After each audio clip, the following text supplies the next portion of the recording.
Hi guys, what to they teaser release ಆಗಿದೆ. ಟೀಸರ್ಲೆಸೇ ಒಂದು ಬೇರೆ ಲೆವೆಲ್ದಾಗೆ ಎಕ್ಸ್ಪೆಕ್ಟೇಷನ್ ಇಟ್ಕೊಂಡಿದ್ದೆವು. ಬಟ್ ಇದು ಟೀಸರ್ ಒಂದು ಬೇರೆ ಲೆವೆಲ್ದಾಗೆ ರಿಲೀಸ್ ಆಗಿದೆ. ಜೂನಿಯರ್ ಎನ್‌ಟಿಆರ್ ಲುಕ್ ಜಾಸ್ತಿ AI ಕ್ರಿಯೇಟ್ ಮಾಡಿರೋ ಅವ್ರ ಫೇಸ್ ಮೇಲೆ ನಮಗೆ ಕಾಣ್ಲತ್ತದ. ಎದಕ್ಕೆ ಯೂಸ್ ಮಾಡೋ ಬಿಲ್ಕುಲ್ ನನಗೆ ಗೊತ್ತಾಗಲಿಲ್ಲ.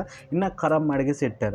ಹಂಗೆ ರಿತಿಕ್ ರೋಷನ್ ಲುಕ್ ಅಂತ ಸರಿಯಾಗದ. Director by Aryan Mukherjee. Last movie Brahmastra VFX work ಆಗೋದು ಎಲ್ಲೋ ಮಂದಿ ಚರ್ಚೆ ಮಾಡಿದ್ರು. ಬಟ್ ಫಿಲ್ಮ್ ಅಂತ ಫ್ಲಾಪ್ ಆಯಿತು.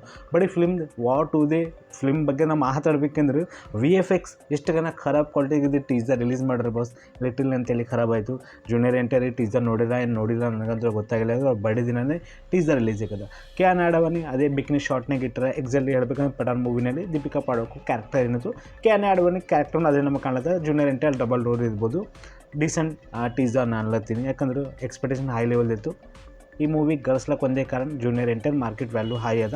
ರಿತಿಕ್ ಮಾರ್ಕೆಟ್ ವ್ಯಾಲ್ಯೂ ಡೌನ್ ಅಂತ ಕಾದ.